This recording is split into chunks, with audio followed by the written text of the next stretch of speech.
Cuán firme cimiento se ha dado a la fe. A través de la Biblia, un análisis de la Biblia libro por libro que le ayudará a crecer espiritualmente. Estos estudios fueron diseñados por el Dr. J. Vernon McGee. Acompáñenos en este fascinante recorrido a través de la Biblia. La palabra de Dios. Bienvenidos a través de la Biblia, el programa donde conocemos a Dios en su palabra. Soy su anfitrión, Heiel Ortiz, dándole la bienvenida a otro estudio en la Biblia. Estamos en el libro de Oseas, en nuestro recorrido de 5 años en toda la palabra de Dios. En un momento vendrá nuestro maestro Samuel Montoya y estudiaremos juntos Oseas capítulo 2, verso 17 en adelante. Así que le invito a que se acomode en su asiento del autobús bíblico, busque su Biblia o encienda su Biblia, que estamos prontos a comenzar nuestro recorrido bíblico de hoy. La única manera segura de aumentar su fe es por medio del estudio de la palabra de Dios. La Biblia no es solo una colección de historias, es la mismísima palabra de Dios. Para ayudarle a profundizar en el estudio de la palabra de Dios, le ofrecemos toda una librería de materiales. Solo tiene que visitar a través de la biblia.org/recursos. Queremos poner en sus manos herramientas que le van a ayudar a crecer en su conocimiento del Señor y en su dependencia de Él y en su santificación.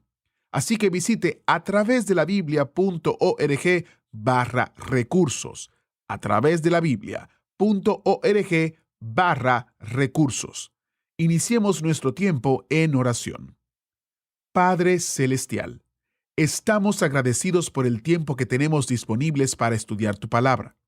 Te pedimos que uses este tiempo para ministrarnos y hablarnos de manera tal que seamos transformados por ella. En el nombre de Jesús oramos. Amén. Ahora sí, busque su Biblia o encienda su Biblia en Oseas capítulo 2 porque iniciamos nuestro recorrido bíblico de hoy con las enseñanzas del Dr. McGee en la voz de nuestro maestro Samuel Montoya. Continuamos hoy, amigo oyente, nuestro recorrido por esta profecía de Oseas. Nos encontramos ahora en una sección de este libro que es una parte o una porción muy personal. Es decir, esta sección trata con la vida personal, la vida del hogar de este hombre, a quien se le dijo que hiciera algo muy fuera de lo común.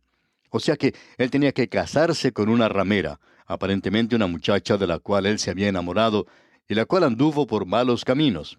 Así es que descubrimos aquí que Dios le dice a él que se case con esa muchacha. Y luego veremos que ella será nuevamente infiel, y Dios una vez más insistirá en que este hombre vaya y la vuelva a tomar. De modo que nos encontramos en esta sección ahora que es la base en la cual este profeta sale con un corazón quebrantado y el hogar también en ruina, y con el rostro bañado de lágrimas le dice a la nación, «Tú eres una ramera». Al continuar hoy nuestro estudio, vamos a regresar un poco para ver lo que nos dice el versículo 15 del capítulo 2. Aquí se le dice a la nación de Israel que iba a ser restaurada. Y como dijimos en nuestro programa anterior, y probablemente lo digamos muchas veces más, uno no puede leer esta profecía, es decir, tomar toda la profecía, y luego tomar una posición diferente a la que ya hemos señalado, que Dios aún no ha concluido su trato con la nación de Israel. No interesa cuál sea su teología, amigo oyente. La palabra de Dios es lo importante. Quizá usted sea capaz de espiritualizar esto, pero no creemos que usted lo pueda hacer porque cuando Dios nos habla aquí, Él sí está utilizando mucho de la geografía. Y creemos que cuando Dios dice Israel, Efraín, se está refiriendo a un pueblo en particular. No está hablando aquí en cuanto a usted o en cuanto a mí. Ahora, aquí por cierto que encontramos tremendas lecciones para cada uno de nosotros, no solo como personas individuales, sino también para nuestras propias naciones. Volviendo pues al versículo 15 de este capítulo 2 de Oseas, leemos, «Y le daré sus viñas desde allí, y el valle de Acor por puerta de esperanza». Usted recordará que cuando el pueblo de Israel llegó a esta tierra, en la parte central de esa tierra había 3 grandes enemigos que debían ser eliminados.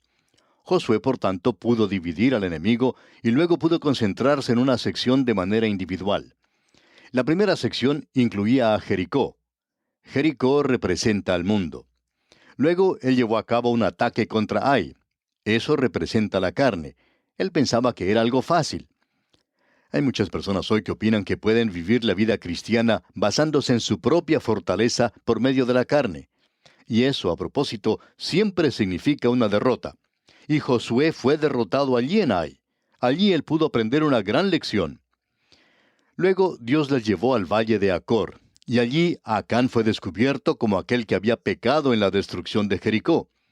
Dios les había dicho que no deberían tocar ninguna de las cosas inmundas que había en ese lugar.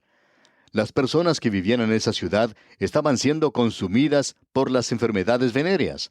Dios tenía una buena razón para pedirles que no tocaran nada, pero este hombre había desobedecido. Y usted recordará que Josué se postró sobre su rostro y clamó ante Dios. Y él parecía muy piadoso delante de Dios, quejándose por lo que había sucedido. Y el Señor le dice, levántate ya, que Israel ha pecado. Es necesario tratar con el pecado antes de poder tener una victoria. Y Dios dice, ahora tú debes tratar con ese pecado. Y por cierto que lo hicieron en el valle de Acor, y de allí en adelante la victoria estuvo en las manos de Josué. Amigo oyente, cuando usted resuelve los problemas y los pecados de la carne, eso significará victoria. Es por eso que aquí dice, y el valle de Acor por puerta de esperanza. Y Dios dice nuevamente, yo castigaré tu pecado. Y luego de juzgar tu pecado, entonces habrá una gloriosa esperanza, maravillosa esperanza para ti en el futuro. Prosiguiendo con esta declaración, en la última parte del versículo 15 leemos, y allí cantará como en los tiempos de su juventud, y como en el día de su subida de la tierra de Egipto. Así es que él definitivamente se está refiriendo a ese período. Ahora, en el versículo 16 de este capítulo 2 de Oseas, leemos, en aquel tiempo, dice Jehová, me llamarás Ishi, y nunca más me llamarás Baali. Aquí encontramos la palabra Baal, pero significa mi Señor. Usted se da cuenta que esa gente iba de un lado para otro llamando a Dios Señor, Señor, y ellos adoraban a Dios, por lo menos eso era lo que pensaban, y a la vez ellos adoraban a Baal. Es imposible hacer ambas cosas, amigo oyente. Dios dice que vendrá el día cuando tú me llamarás Ishi, y esa es una expresión muy íntima por cierto, amigo oyente. Eso habla de un esposo. Tú me llamarás mi esposo. Y eso nos habla de intimidad, eso habla de amor, eso nos habla de aquello que se encuentra en un nivel muy elevado, y aún el nombre de Baal será olvidado. En el versículo 17 leemos, porque quitaré de su boca los nombres de los Baales, y nunca más se mencionarán sus nombres. Es decir, que se apartarán de la idolatría. Y en el versículo 18 continúa, en aquel tiempo haré para ti pacto con las bestias del campo, con las aves del cielo, y con las serpientes de la tierra, y quitaré de la tierra arco y espada y guerra, y te haré dormir segura. Aún los animales en aquella tierra, como lo es en la nuestra hoy, estaban en peligro de desaparecer. Algunas especies ya han desaparecido. Dios dice que los animales tienen su propio derecho a este mundo. Él los creó a ellos y los colocó aquí en este mundo. Y dice aquí que en aquel día Él hará un pacto con ellos, con las bestias. Y entonces será cuando el león y el cordero se acostarán juntos. Si hoy no están juntos, es porque el cordero se encuentra dentro del león. Pero en aquel día ellos se regocijarán juntos.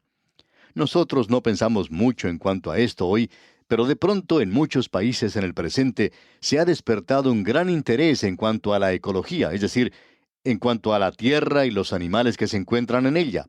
Pero, ¿se ha dado usted cuenta, amigo oyente, que a través de la palabra de Dios, Dios está considerando a los animales también? Y Él también está considerando a la tierra misma, bendiciendo a la tierra. Como usted bien sabe, el hombre contamina todas las cosas. El hombre es un pecador por dentro y también es un pecador por fuera. Y cualquier cosa que el hombre toque no es otra cosa en el mundo sino pecado. Las autoridades en muchos países están tratando de que la gente no arroje basura de sus automóviles a los costados del camino, y eso es algo muy bueno, ya que evita la contaminación ambiental. En algunos lugares, cuando uno viaja, puede observar a los lados del camino gran cantidad de botellas o latas que han sido arrojados por los pasajeros de los automóviles. El hombre, amigo oyente, contamina las cosas donde quiera que vaya. Y Dios está diciendo que Él va a cuidar también de esta tierra. Y gracias a Dios por ello, porque no creemos que el hombre pueda llegar a hacerlo.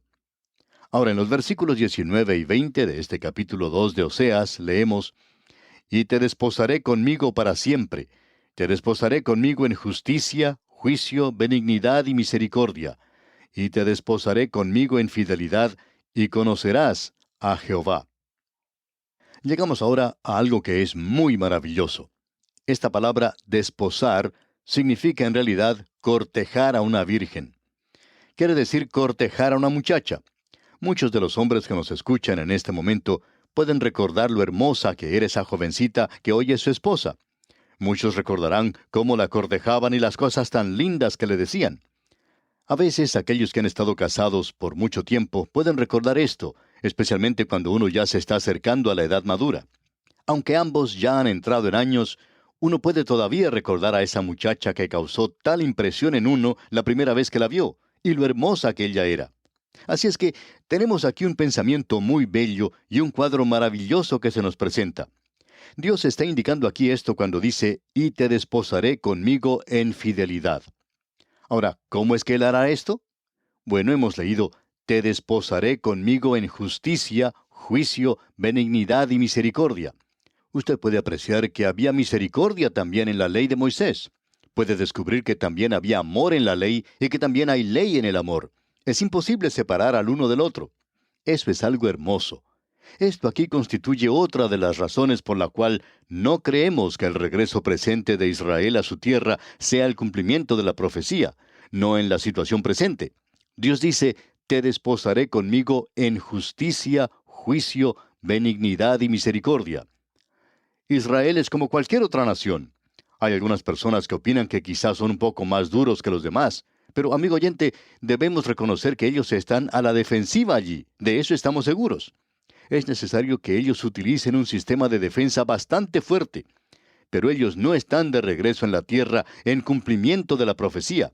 Ellos han regresado sí a la tierra, pero ellos no han regresado aún al Señor. Cuando ellos regresen al Señor, entonces serán bendecidos. Pero todavía no han hecho eso.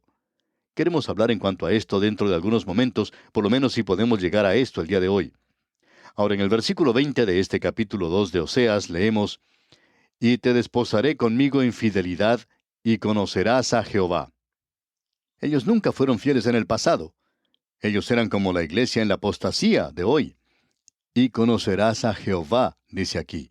Y por cierto que no le conocen a él hoy. Luego leemos en el versículo 21, en aquel tiempo.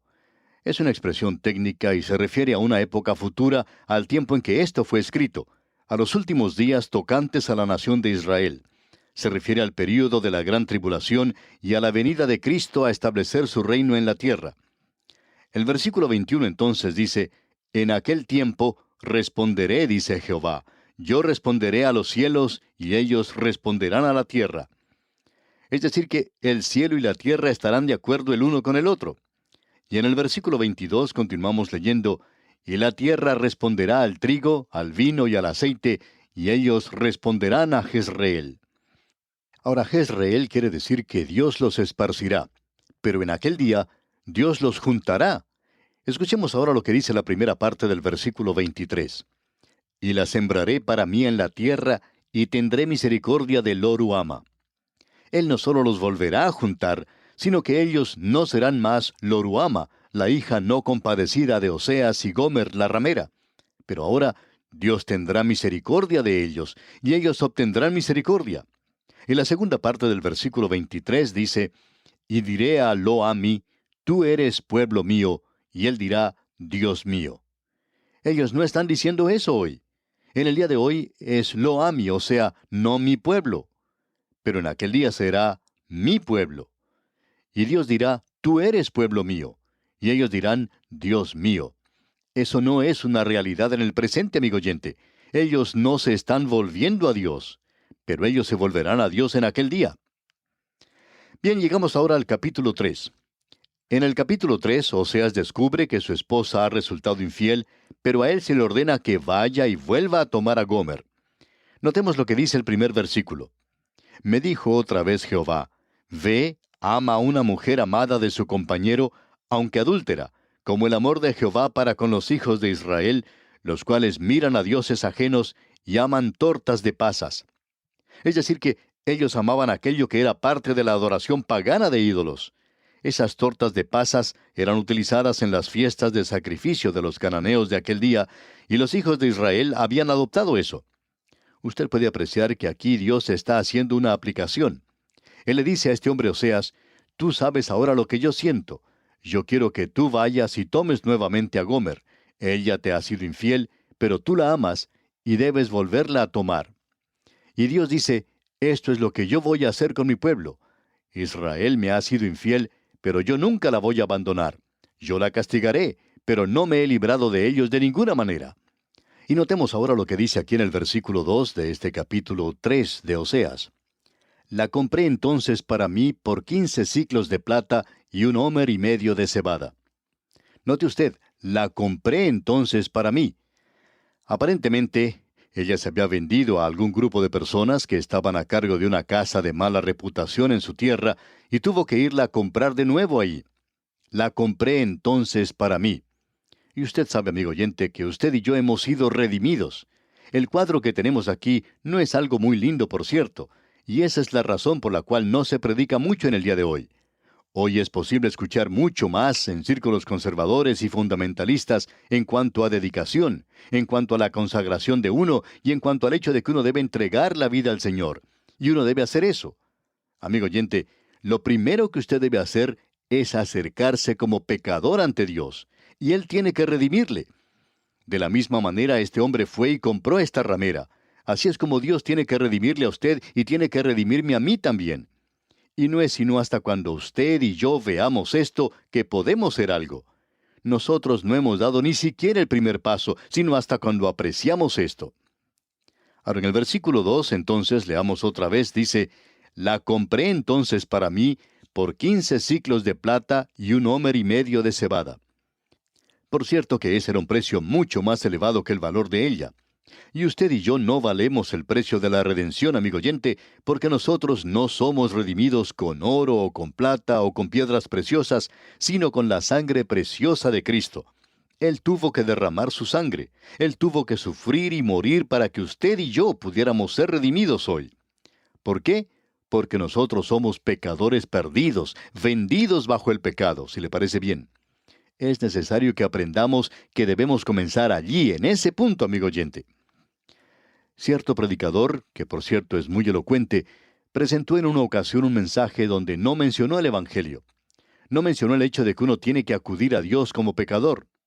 Todo lo que él dijo fue: usted debe amar a Jesús, usted debe servir a Dios y debe obedecerle, y cosas por el estilo. Amigo oyente, allí no es el punto donde uno debe comenzar.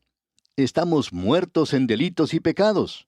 Y es como si usted fuera al cementerio y se pusiera a predicar a los muertos y les dijera: escuchen, amigos y amigas, es mejor que todos nosotros comencemos a hacer algo mejor. Debemos dedicar nuestra vida al Señor. Pero si no tenemos ninguna vida que dedicar, amigo oyente, todos allí están muertos. No pueden hacer nada. Y usted y yo estamos muertos en delitos y pecados hasta cuando este asunto haya sido arreglado y hasta cuando lleguemos a nacer de nuevo y recibamos una nueva naturaleza. Y luego en el versículo 3 de este capítulo 3 de Oseas leemos: tú serás mía durante muchos días, no fornicarás ni tomarás otro varón, lo mismo haré yo contigo. Cierto hombre contaba la historia de que él había descubierto que su esposa le era infiel y que él la hizo seguir por un detective privado. Usted se puede imaginar lo que este hombre sintió al saber que su esposa le era infiel. Bueno, amigo oyente, no podemos pensar de ninguna otra cosa que sea peor que esa. Eso destruye un hogar, por cierto que lo destruirá. Y Dios le dice a su pueblo: eso es lo que ustedes han estado haciendo. Ustedes han estado actuando como mujer adúltera. Se han dirigido detrás de otros dioses. Se han apartado de mí y ya no me sirven. Ustedes me llaman Señor. Y el Señor Jesucristo dijo: muchos dirán en aquel día: Señor, Señor. Y yo les diré: apartaos de mí, no os conozco. Vamos a decir algo aquí que probablemente sea una de las cosas más duras que usted pueda haber escuchado, y no creemos que haya algún otro predicador que pueda decir algo tan duro como esto. ¿Sabía usted que en una iglesia, es decir, en un edificio, en un templo que tiene su campanario y su púlpito, y un hombre que ocupa ese púlpito, pero que niega la palabra de Dios, niega la deidad de Cristo y niega que Él murió por los pecadores, y donde la gente que visita ese lugar apoya algo así? ¿Sabe usted lo que tiene allí? Usted no tiene una iglesia. lo que tiene es un burdel espiritual. Y eso es todo lo que es. Ahora, no somos nosotros los que decimos esto. Es Dios quien lo dice aquí. Este es un lenguaje bastante duro, más duro de lo que uno pudiera imaginar. Y usted puede comprender por qué Oseas no fue elegido como el hombre del año en Israel en esa época en particular. Él no ganó ningún concurso de popularidad en su propia ciudad. Usted puede estar seguro de eso. ¿Por qué? Porque eso es exactamente lo que él está diciéndole a su pueblo. Ustedes se han convertido en una casa de mala fama, en un burdel como nación, y se han dirigido a la idolatría, y se han apartado del Dios vivo y verdadero. Como resultado de esto, tenemos lo que él dice en los versículos 4 y 5. No vamos a poder considerar todo esto, pero veamos lo que podemos decir. Estos versículos 4 y 5, creemos, son los versículos más importantes para aquellos estudiantes de la profecía que en el presente se dedican a presentar fechas. Escuchemos lo que dice el versículo 4. Porque muchos días estarán los hijos de Israel sin rey, sin príncipe, sin sacrificio, sin estatua, sin efod y sin terafines. Notemos esto. Estas son las cosas sin las cuales ellos deberán pasar muchos días. Y queremos observar esto porque es algo muy importante. Dios mediante, en nuestro próximo estudio vamos a hablar de estos muchos días que se mencionan aquí. Pero ellos deberán estar muchos días sin rey. No hay ningún israelita vivo hoy. Y hay algunos en aquellas tierras que dicen que pueden decir a qué tribu pertenecen. Y tenemos serias dudas en cuanto a eso, pero por lo menos ellos afirman que pueden decirlo. Pero no hay ningún israelita vivo hoy que pueda decir, yo soy del linaje de David y yo tengo el derecho a ocupar el trono de David. El único que puede decir eso en este instante se encuentra sentado a la diestra de Dios, y es el Señor Jesucristo, el Rey de Reyes y el Señor de Señores. Ellos estarán muchos días sin rey, y por cierto que no lo tienen hoy. Ellos han rechazado a su rey. Y también dice aquí, sin príncipe, es decir, alguien a quien seguir. Y luego dice, sin sacrificio. Bueno, vamos a tener que dejar esto aquí por hoy para considerarlo en nuestro próximo programa. Pero antes de retirarnos, amigo oyente, quisiéramos preguntarle si usted ha notado que aunque ellos han regresado a esa tierra de Israel en el presente, ¿no le parece algo muy extraño que esta gente no tenga un templo en el presente, que no tengan un sacrificio? ¿Le ha llamado eso la atención a usted? Dios mediante continuaremos en nuestro próximo estudio. Que el Señor bendiga su vida, es nuestra ferviente oración. Muchas gracias a nuestro maestro Samuel Montoya por guiarnos y dirigirnos en el estudio bíblico de hoy. Mañana continuamos en Oseas capítulo 3 y le invitamos a que se prepare. ¿Cómo puede hacerlo? Comience leyendo por adelantado este capítulo. Así puede sacar mayor provecho del estudio y prepararse mucho más. Haciendo esto, usted podrá sacar todo el provecho que tenga. También puede utilizar las notas y bosquejos. Para más detalles de recursos que están disponibles, les recuerdo que puede visitar a través de la Biblia.org/recursos. A través de la Biblia.org/recursos. Agradecemos que nos acompañara en el estudio de hoy. Le invitamos a que visite nuestro sitio en internet a través de la Biblia.org. Ahí puede suscribirse para recibir las notas y bosquejos de lo que estamos estudiando y noticias del ministerio. También encontrará la variedad de libros y materiales gratuitos que tenemos para usted. El sitio es a través de la Biblia.org. Todo lo que hacemos es posible gracias al Señor y a personas como usted que se unen a nosotros en la obra de llevar la palabra entera al mundo entero. A través de la Biblia es una producción de Radio Transmundial.